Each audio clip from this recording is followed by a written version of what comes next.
Hello guys, welcome back to the channel. तो UGC NET economics के related एक new series start करने जा रहे हैं हम।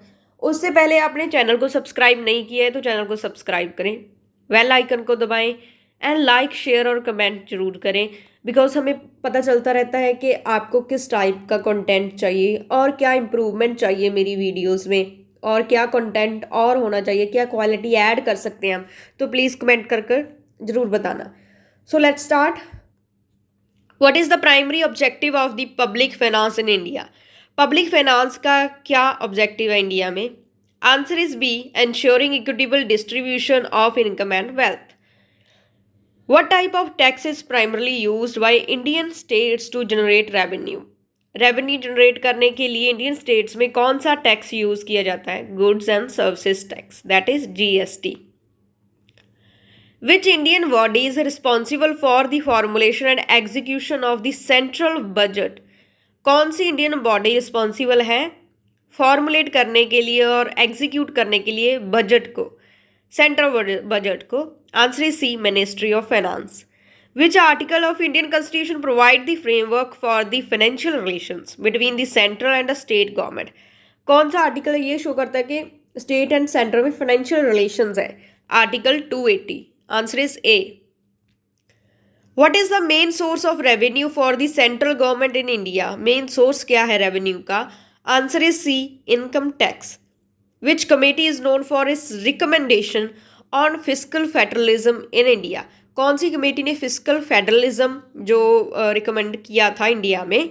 Answer is A, Sarkaria commission. The term fiscal deficit in the context of Indian public finance refers to fiscal deficit है क्या? Answer is C, the difference between the government's revenue and its expenditure excluding borrowings. कि government की revenue and expenditure में कितना difference है पर उसको cover करने के लिए बोरिंग्स ना हो।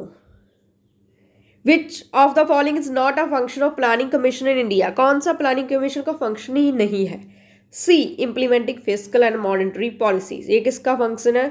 फिजिकल पॉलिसी गवर्नमेंट का एंड मॉनेटरी पॉलिसी आरबीआई का। The Finance Commission of India is established every year. Established every how many years? कितने साल में अपॉइंट होता है ये? Answer is B, 5 years.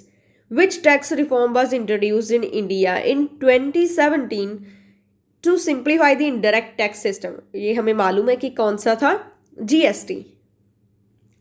Which act was introduced in India to manage the fiscal deficit and ensure the fiscal responsibility? Physical deficit को control करने के लिए कौन सा एक्ट था? FRBM act, physical responsibility and budget management act. The concept of the zero waste budgeting primarily aims at. Zero waste budgeting क्या है? Answer is B, evaluate every budget item from the scratch rather than based on the past budget। कि past को नहीं देखा जाता, current को शुरू से शुरू किया जाता है।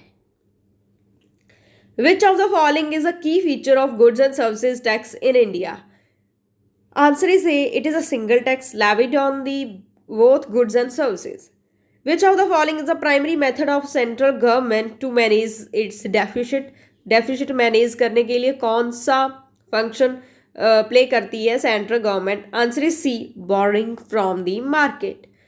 Which committee is known for the recommendation on reform of Indian financial sector?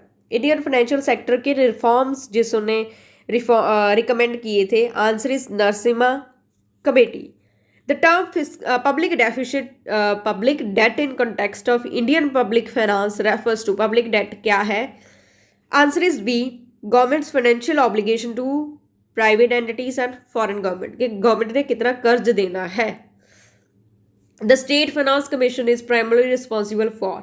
Answer is C, assessing and making recommendations of financial relation between state, government and local bodies. Which policy is used by the government to control inflation? Inflation को control करने के लिए कौन सी policy use की जाती है? Increasing taxes and reducing the public spending. The concept of intergenerational equity in public economics aims at। intergenerational equity है क्या? Answer is A, ensure that the current generation benefits do not come at the expense of the future generation।